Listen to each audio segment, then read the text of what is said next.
Let me also use this time and opportunity to thank Mr. President of the Federal Republic of Nigeria, Commander-in-Chief of Armed Forces, Asiwaju Bola Ahmed Tinubu, GCFR, for providing a level playing ground for all the political parties and aspirants or candidates during this election. And I also want to thank my brother governors, starting from the chairman of the campaign council, His Excellency Babajide Sanwo-Olu, Governor of Lagos State. I also like to thank the chairman of the subcommittee on election management and strategy, who is the governor of Imo State and the chairman of Progressive Governors Forum. Talk this through by speaking with a lawyer and public affairs analyst who is joining us in the studio, Barrister Femi Aino. Thanks so much for joining us. Yes, good morning. Thank you. Thank you. Also, we have joining us via Zoom from the United States of America, convener, Social Rehabilitation, Grace and Support Initiative, Dr. Oludare Marindoti. Thanks so much for joining us. Thank you for having me. I'm so happy this morning. Right. So let me start off with you, Dr. Marindoti. You know, your mind, your heart, everything has been in Nigeria, particularly in Ondo State. And then we have a governor. So much work, so much tasks ahead of him. But before we get to talking about that, what was your reaction, your initial reaction? How do you react to this election? Do you feel vis-a-vis Nigeria or vis-a-vis the experience we used to have during election processes, INEC conducting election and all of that, do you see something different, like a milestone has been achieved? Is that what it is for you? Yes, definitely. It was peaceful. I would say that I'm not surprised. I am an Ondo State boy. I grew up in Akure. We are very peaceful. Ondo State is the home of Marindoti. So I knew that, electoral violence has never been something that you would really ascribe to Ondo State in general. But, the peaceful, this is a boring election, I must tell you. And, aside the fact that it's a landslide victory, this is the one time that I think boring is a good thing because, nobody wants undue, untoward activities. It was boring. People went out, cast their vote. The votes got counted, and the winner emerged by a landslide. I am one of the people who supported Governor Aiyedatiwa. So if it wasn't boring, what would you have expected? Boring. You want the election to be boring. You don't want violence. You don't want ballot snatching. You don't want people getting shot at and all that stuff. Like we see in some other states. A lot of states that are in off season that are not even having any election are a lot more interesting than Ondo State. Ondo State was boring, and the boring is a good boring. That is what we want, and that is why we are celebrating the landslide victory because it was definitely foretold. This is providence. This is God's doing. It might seem like a decade ago, but it was just about a year ago when this same man that just won the election by a landslide was asked to sign an undated resignation letter. Right. We might have forgotten about it, So it is the support that he garnered during the time where it was beleaguered that led him to this landslide victory. This is the first time in the history of Ondo State, maybe Nigeria, that a governorship candidate will have 18-0 win all the 18 local governments, unanimous. That is a mandate, a resounding mandate. Dr. Marindoti, thanks so much. Let me quickly come into the studio for your own opening, salvo in this conversation.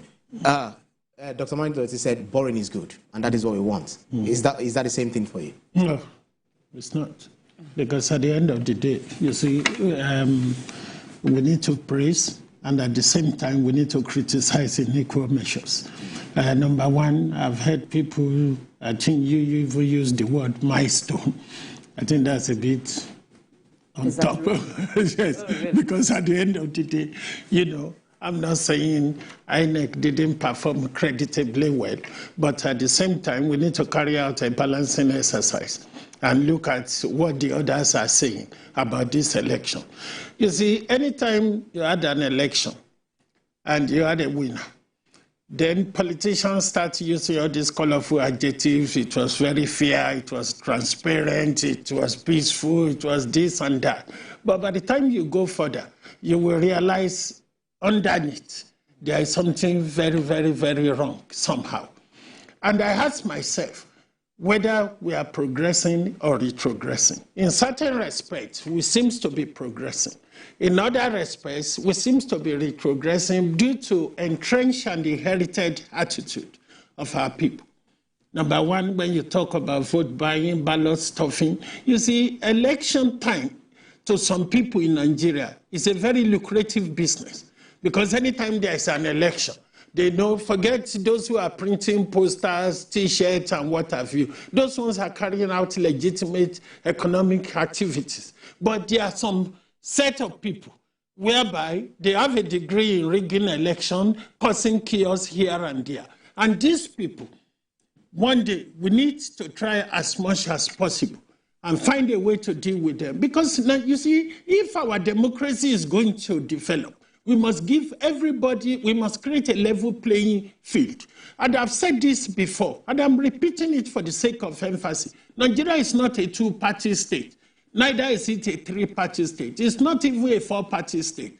But the dominant parties are the one making things difficult for the other political parties. It is not peculiar, It is not peculiar to Nigeria. If you look at the just concluded election in the US, we saw the Republican Party and the Democratic Party, whereas there are other parties, conservative, etc. But everyone kept talking about the two parties, probably because of their war chest or because of the fact that they remain dominant as it is. I take your point, but I want you to take my point too. Despite that, did you see all those other parties accusing those major dominant parties that they engage in all these scaremongering tactics? What are you saying? Elon Musk promised 1 million daily to voters. Yes. Also, Bill Gates, was it Bill Gates, one of the billionaires, donated huge amounts of dollars to the Democrats. I agree with you, but did you see anybody saying there was ballot stuffing? Did you see anybody saying voters? Very quickly, what's the point you're trying to make? So the point I'm making is this. It is these dominant parties who are making things difficult. But there is one thing which I know, that one day in this country, an eaglet will become an eagle. And I must tell you, if you look at the results from Ondo State, okay, the winner scored almost 300 and something. The difference between the winner and the PDP candidate is about 200. I'm a member of the NNPP. That's right. We only scored 206. During the NNPP primaries, I was at Akure because I was the secretary of the primary committee. The people who attended, they are even more than 200. Then in an election proper, we ended up scoring 206. So you see, it begs voter apathy. People came to attend. Voters apathy. What you've mentioned it. Right. War shares and so many other factors play a part. I'm not saying, without playing your position, I congratulate the winner, we've had a winner. But it is a learning curve. We need to try as much as possible. Sit down. After an election, there should be a postmortem, whereby people will sit down at a round table and do what is called a SWOT analysis. Where did we do well? Where do we need to improve on? What do we need to do in future? And also, there is one significant factor. If we fail to deal with that, whether you are a winner or loser, to deal with poverty, we are still going to have problems during an election. It's one thing to win an election. It's one thing to stick to your manifesto and deliver the dividends of democracy. And that's where that is where we are going. That's where we're going. Yeah. Right. Let's quickly go to Dr. Aiyedatiwa. I'm sure he's very eager now to respond to this. Dr. Aiyedatiwa, please respond to what he has said and also talk to us about the major factors that may have, determined the outcome of this election. Well, to me, Governor Aiyedatiwa, I am not in Nigeria, but I have a team, I have a group, I know he is loved, I know the people support him, right? But I will not, begrudge or dismiss the concern that he raised in the studio, because it's actually true. Like, my own father actually ran an election in 2015 where he did all the campaigning and the major parties didn't come out. And, on the day of the election, he got less, probably about 1,000 votes. The rest got a lot of votes. The issue of, vote buying that I spoke about is a serious issue. It's something that happens, in all third world countries, Brazil, Mexico, all across Africa. It is essentially the weaponization of poverty, and it's something that I feel and I'm so passionate about too, because, I believe in, a level playing field. and I am not trying to talk about any party doing it right now. I feel like there should be a form of punishment. We have not seen INEC or the police punish someone for vote buying in terms of like making an example of them, and this keeps feeding into this culture because the culture change. And we say vote buying, right? But Ibrahim, I can't buy you because you are not for sale. So someone decided to sell their vote. That was why someone was able to buy it. And like I said in the studio also, poverty is the main thing. If we truly want to end the throes of vote buying and the scourge of vote buying, we have to ensure that nobody goes to bed hungry. Because while I can say that stand at a moral high ground and criticize someone selling their votes, I have never been hungry to the point whereby I don't know what I will eat in the next minute. There are people who have families who can't feed their families. So you can't tell them to be thinking of 4 years when they need soup or eba tonight. So if we truly, if the humanitarian community, the civil societies, if we truly want to stop this, we need to try and tackle poverty so that poverty becomes more difficult. There you go, Dr. Aiyedatiwa. There you go. So because of our time, let's quickly x-ray some of the task ahead of the incumbent governor. He had already said that yes, he knows he has a lot of things to do. He has a lot of fixing to also get to do as duly elected governor of the state. What were the issues at the forefront of the voters, and how do you think how that influenced their choice of candidates, where we now see Governor Aiyedatiwa emerging? Do you think that the voters really are looking towards development, or you as an indigenous, as a native of Ondo State, what are the things that you expect the governor to on the get-go start doing?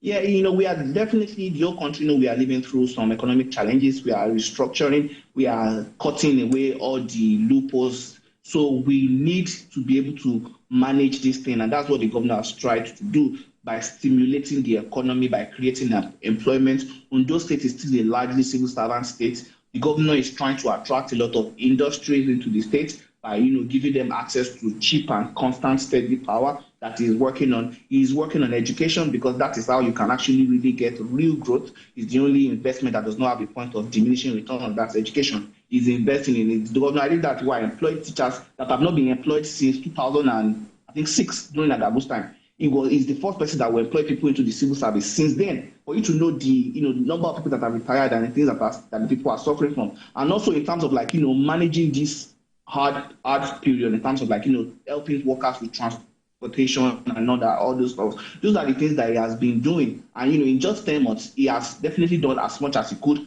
10 months with 2 elections, we have to put that into consideration. And he's going to keep on working on all these very salient things to stimulate the economy of Ondo State, to transform it from a civil servant-based economy to a private enterprise-based economy where people come in and create jobs, and we can use Ondo State as as an example for the rest of the country to on how to stimulate and get the economy going. So it is about the economic.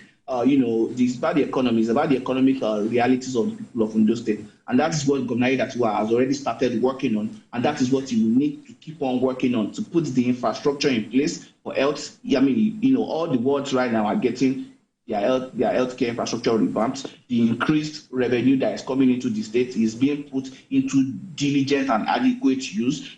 So those are the things that the governor needs to do, because the people want to get out of this, economic quagmire. And the man has been so calm.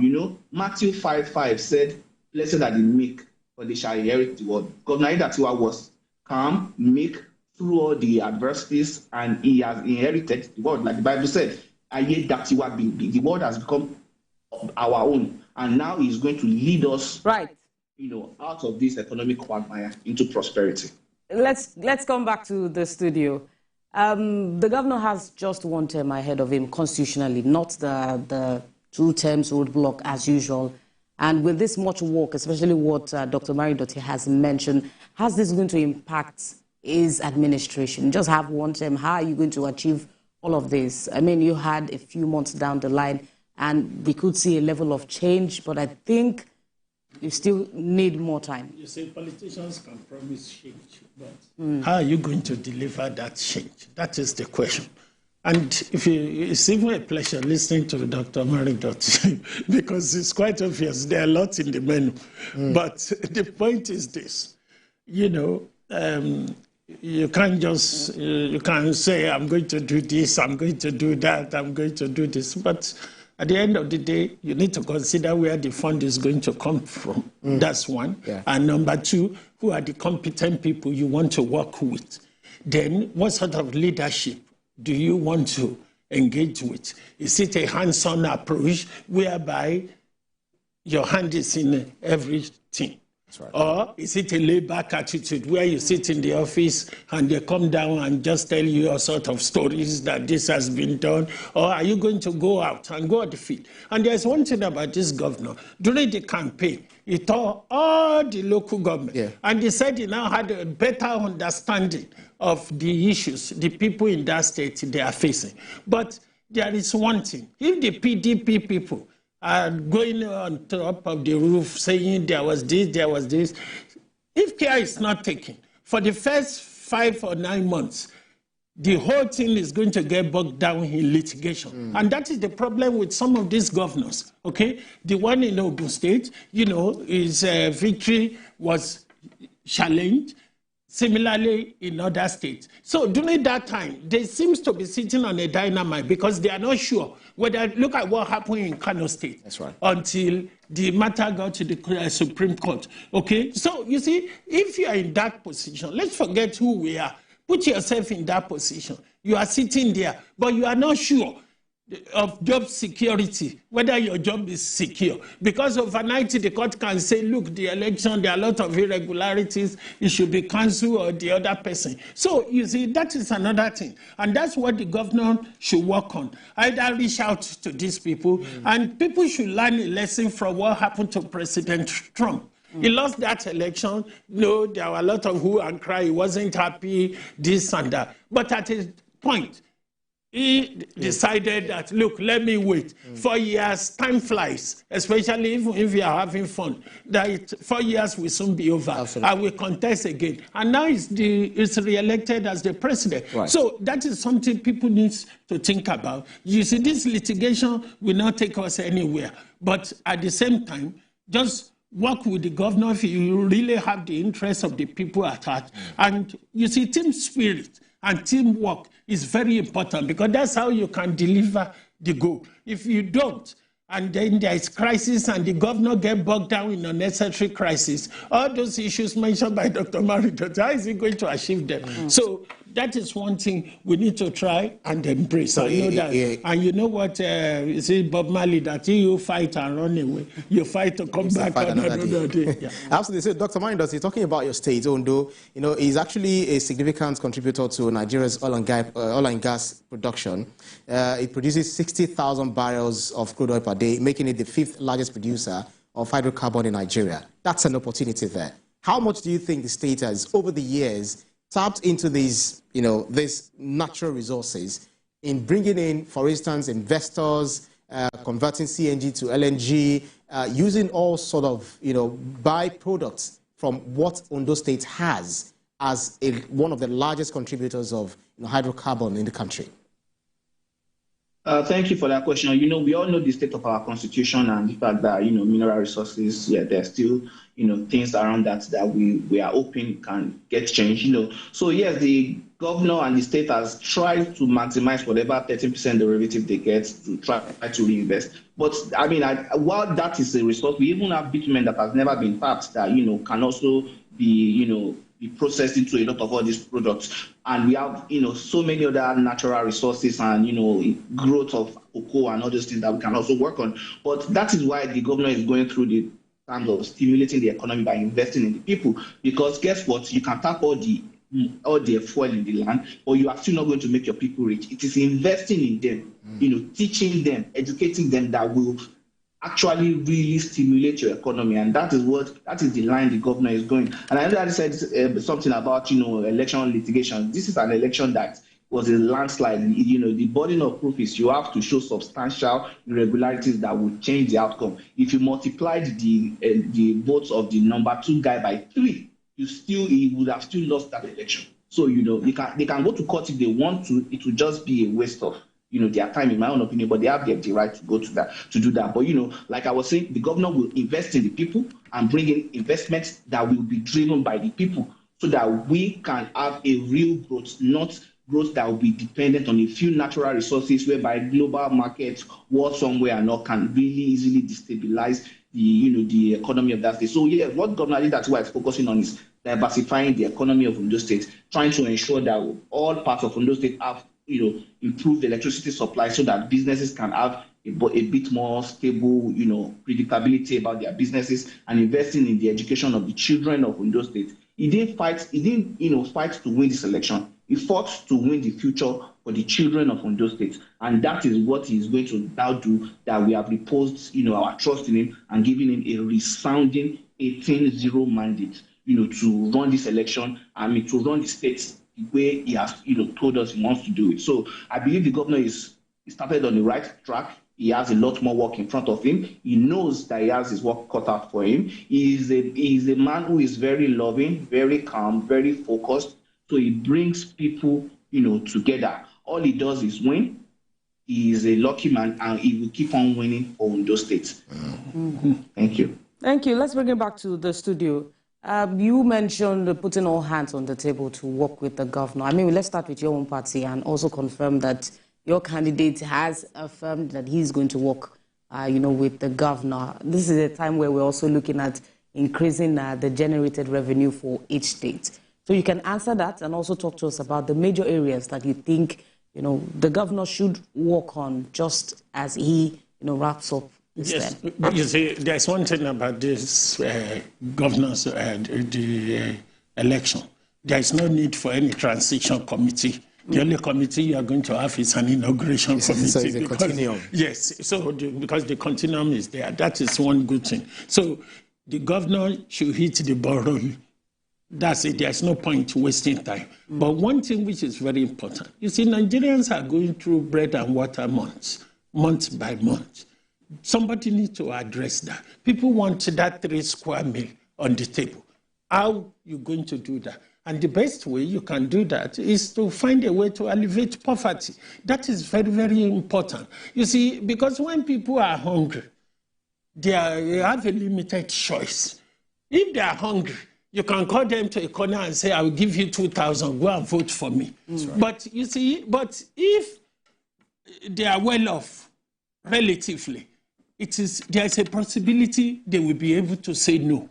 And that is something. And Dr. Aiyedatiwa mentioned something. He said cocoa. Some years ago when we were younger, though I'm aging now, in those days, you see, thank you. In those days, you will see all these our babas saying they are going to Ondo State. They call it Okowaju, in order to go and farm for a few months and come back. And when they come back very wet, because they've produced cocoa there. You see, because you mentioned this hydrocarbon, the ordinary people in Ondo State, that's not their focus. That agricultural aspect, that is something the governor needs to focus on. And also, how you develop small businesses. Look, if you go out there, I've been on the field.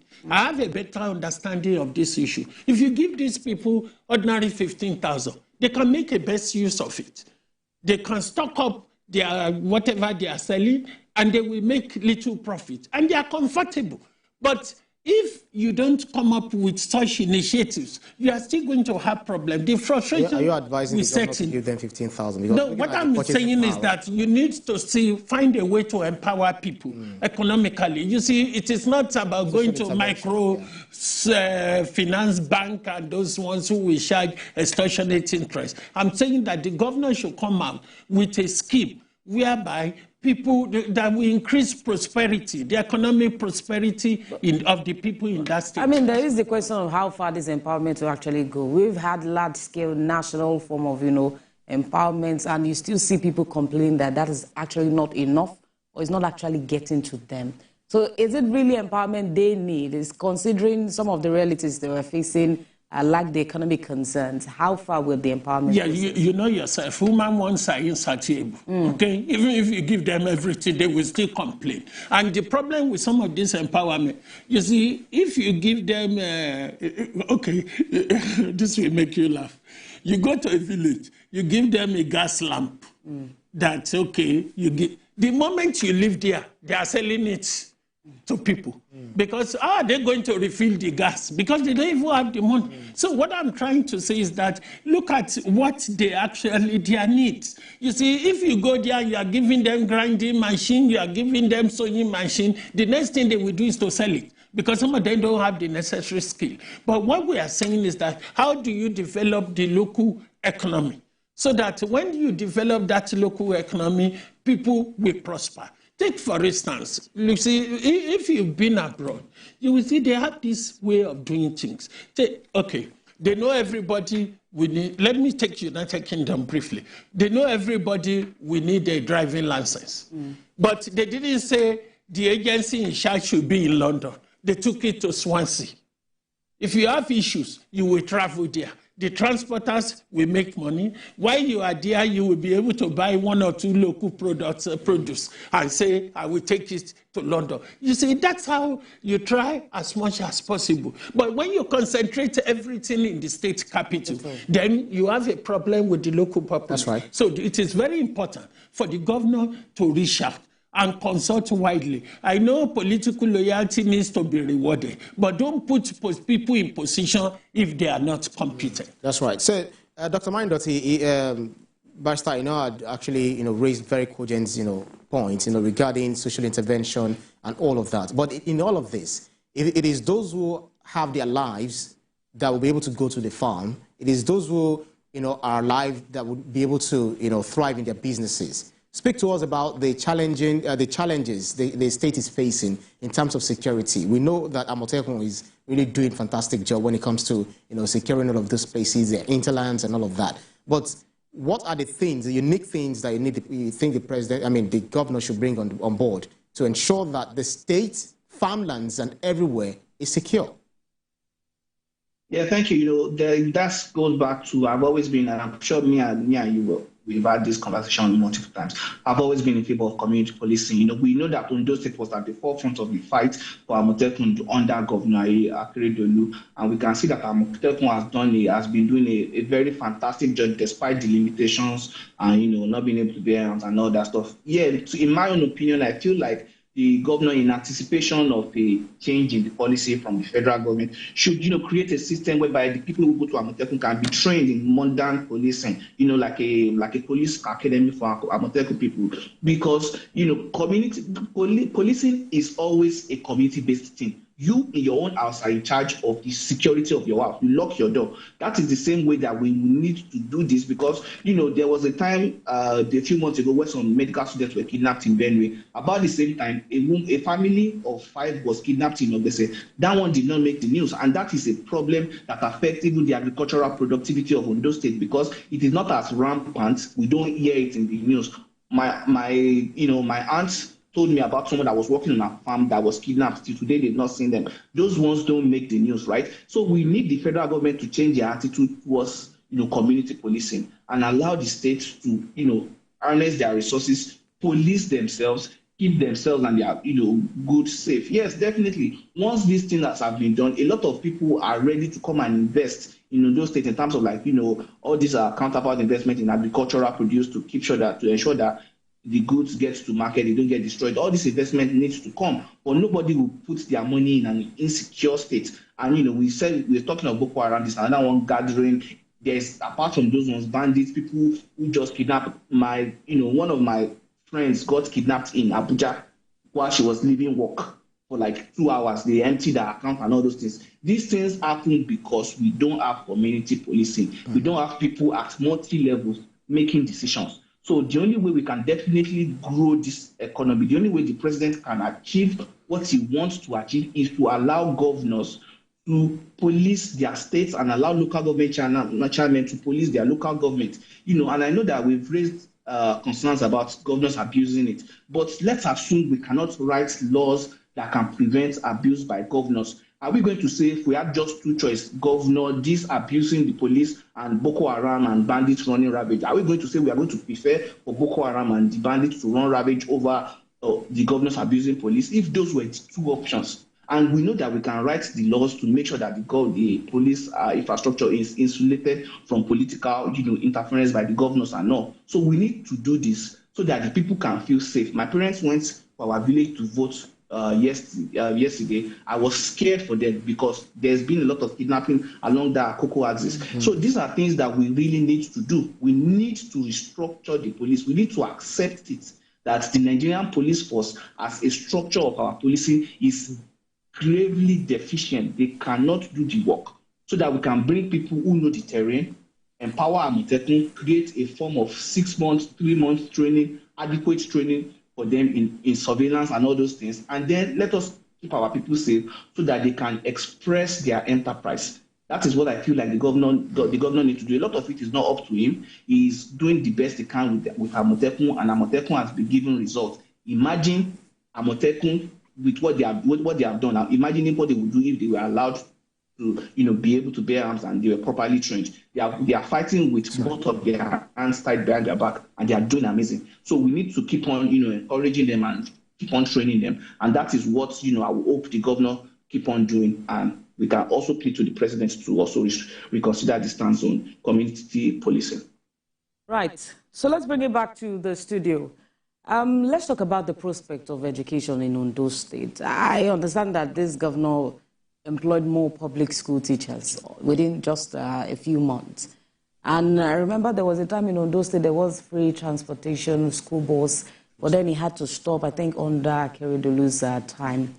And we know that transportation is a form of subsidy, especially for these children when they go back and forth to school. So what's the prospect for education? And how can the governor improve education beyond employing teachers, beyond construction of school buildings, and how it can impact on the average child in Ondo State? You see, that's another thing, because you have to be very careful. We don't want everybody to be educated. Otherwise, there will be too much how, who, where. And the apprenticeship. What I'm saying is this. All of us can be educated. That is one thing we all need to come to. Because otherwise, if all of us end up with a degree, who's going to do the plumbing work? Who's going to do the... What stop you from... No, I'm not saying... I'm talking... education for all of them. I take your point, but my point is that we need to encourage some form of apprenticeship. That is the point. That's the point I'm making. That, you see, you can employ as many teachers as you like, but skill acquisition by training others, how they can be an apprentice. That is something the governor needs to try as much as... Okay, I think we should get your point very clearly. You're not saying that everyone should not go to school. No, I'm not saying that. We need aptitude. Yes, exactly, but we still need to try. While we are doing that, we should be looking at alternatives as well. And that alternative is an apprenticeship scheme. That needs to be encouraged as well. You see, the level of depravity in this country is very high. So we need to, even those who are educated, at the end of the day, if you look at all this police, whatever, the crime, something, you will see some of them, they even have a degree, they are well educated because they are unemployed. So you understand me? So that is something which the governor needs to look at. And the teachers who are employed too, we need to do some sort of professional training for their continuous professional training. That is also very important, because it's one thing to employ them, it's one thing to embrace modern day technology to educate people. And you see, what educates children or peoples is a lot now, unlike before, whereby you use the school apparatus and what have you. Now they can go on phone, they do one or two things, they learn one thing, they can connect with friends abroad, they can belong. So there are so many alternatives there. But what I'm saying is that it is a good thing to employ it so that we have enough teachers, but at the same time, we need to make sure that those teachers are really well skilled. And look, there was a story a few weeks ago where a teacher, I think he used cane on one of the students, about 49 lashes or so, and the boy passed away. There are other forms of discipline. That is very important. Because some years ago, let me tell you, before you become a teacher, you need to go to a teacher training college. Now, when you serve your NYSC, The next thing they do, they post you to a school.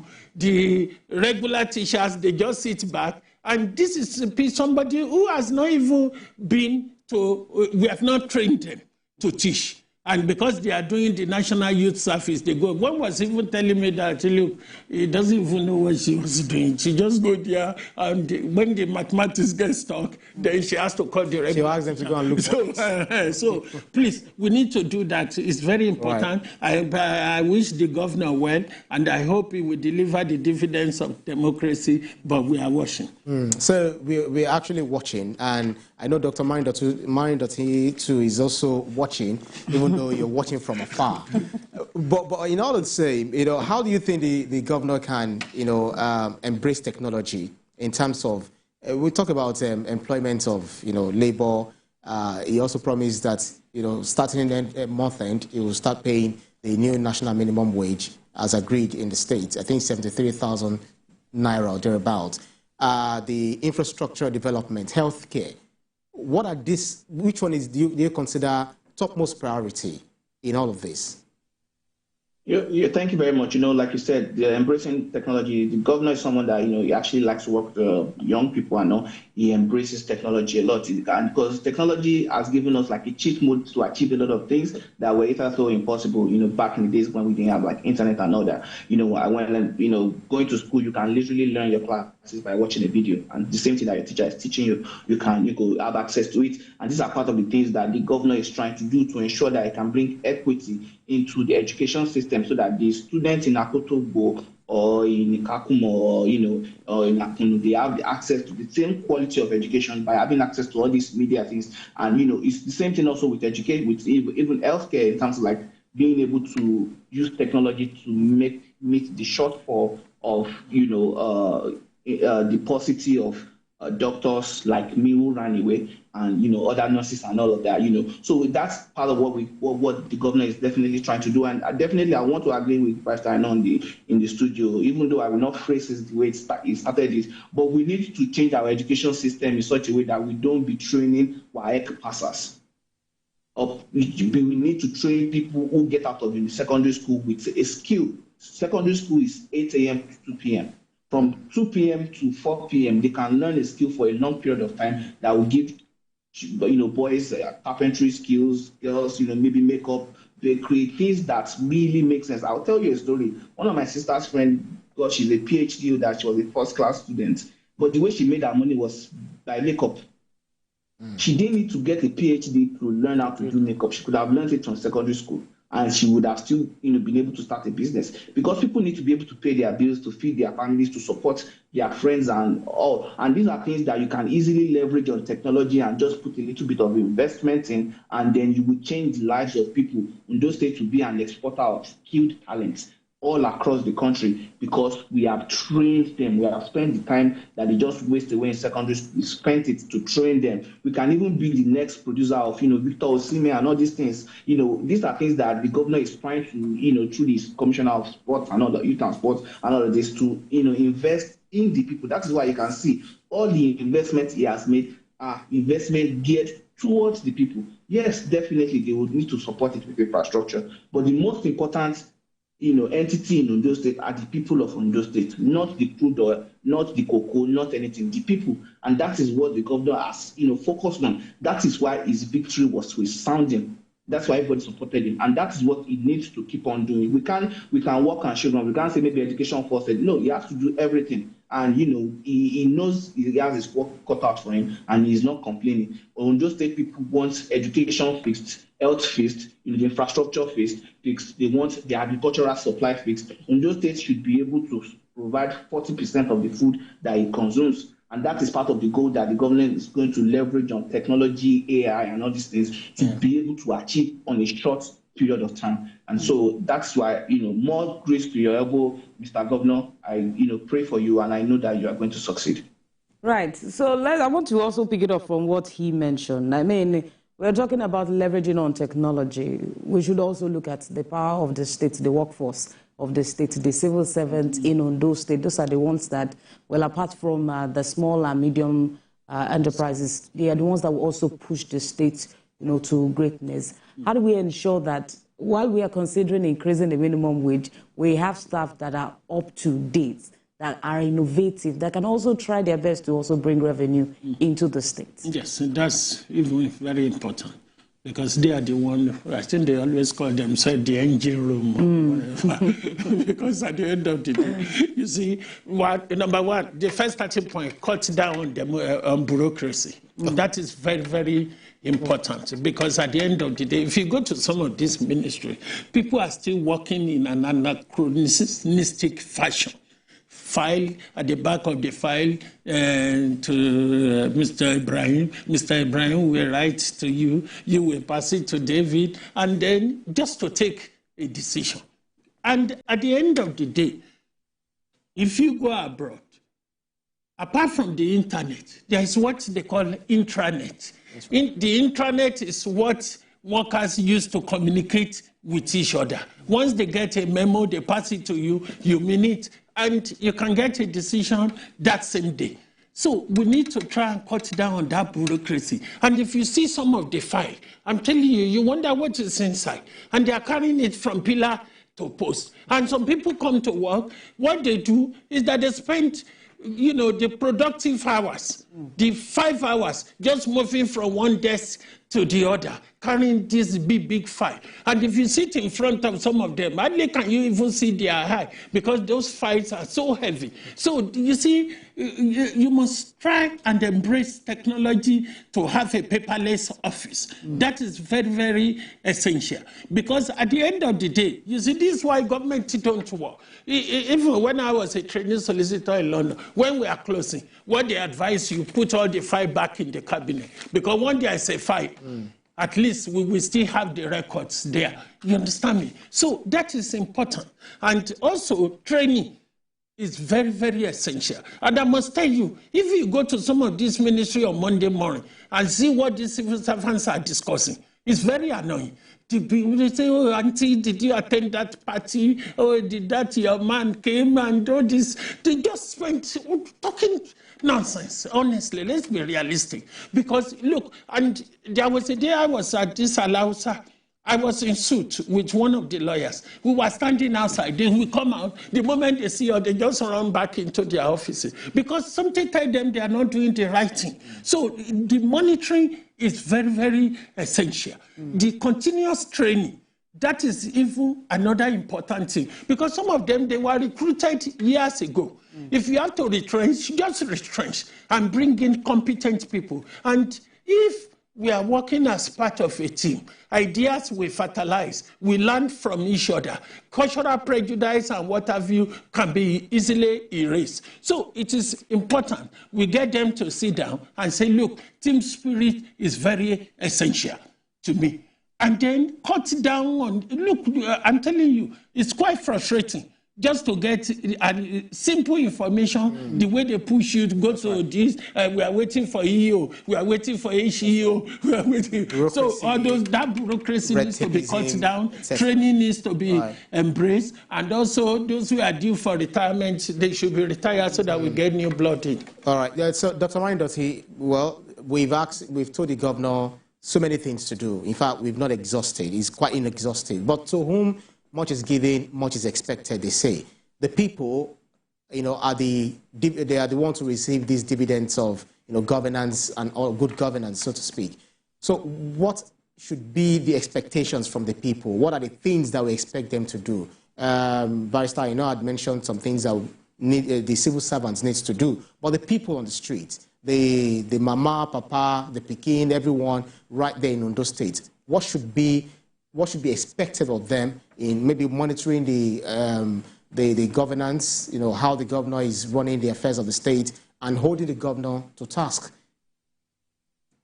Yeah, thank you very much. We all talk about rights. We have fundamental human rights, but our rights come also with duty, right? We have a duty to care for each other. We have a duty to love one another. And that is one thing that, I live out here in the United States. If I compare what I see out here to what I see back home, I just see a compassion gap. Like back home, it's like we don't really love each other. That's why, like Barrister was saying, they'll tell you to go here, they'll tell you to go there. If that was your son, if that was someone that you love, if you can love your neighbor as yourself, you won't be pushing them around. You will be ensuring that you are productive, that you try to get people what they want. We don't really focus on this thing in Africa, and that is one of the reasons why I think we suffer. We have leaders and we say that our leaders don't treat us well. But did we treat that leader well when he was growing up in our environment? Did we embrace it? Did we show him love? We need to show each other love. That is my own point of view. That is my own preaching in terms of like what the people need to do. Let us love ourselves. You can give someone a bitter pill with a sweet smile, and they will still take it. We know we are going through a lot. We can make our environment a lot better. We can help one another. If the people of Ondo State, that is how the people of Ondo State actually raised me. I am filled with so much love because of the love that I got from my people in Ondo State. And I know that, if we can continue that, while the governor is definitely doing his own duty, we do our own bit to support ourselves. If you are not supposed to litter the floor, don't litter the floor. Nobody's supposed to litter the floor. Definitely, don't litter the floor. Put it in a dustbin. Little things like that. If you are a civil servant, do your due diligence. If you are a teacher, teach those children. Those children will be the doctor that will save your life or that of your children in future. If you are, a policeman, protect the people in your environment. Let us all live in love. If we can achieve that, we are going to solve the majority of our problems. Because, like I said, I believe it is a compassion gap that is making us suffer because we make ourselves, our lives terrible. If I can ask you, Ibrahim or anybody in the studio, that what percentage of the problem that you have faced in your entire life in Nigeria was caused directly by the Nigerian government? It will be less than 20%. 80% of your problem was caused by your neighbor. The guy that you got into traffic, he cost you out. The bus conductor that did not give you your change. The lodger that, sold 20 naira tomatoes to you for 50 naira. All these things is because we don't love each other. So if we can love one another, treat ourselves the way we will treat our children, our neighbor, we will all, I think, go through these things together. Absolutely. And love. That's what I want to preach. Absolutely. I believe everything that we've said today, it's not just for Ondo State is central to this conversation, but it's actually something, nuggets that are quite meant for all of the people of Nigeria. Thank you so much, Dr. Oludare Marindoti, joining us from USA, a convener, Social Rehabilitation Grace and Support Initiative. Thank you so much for your time. Thank you. Thank you for that. And also in the studio, it has been with lawyer and public affairs analyst, Barrister Femi Aino. It's always a delight to have you in the studio. Yes, thank you so much. Thank you. And thank you too for watching. But before we go, we went to the street to ask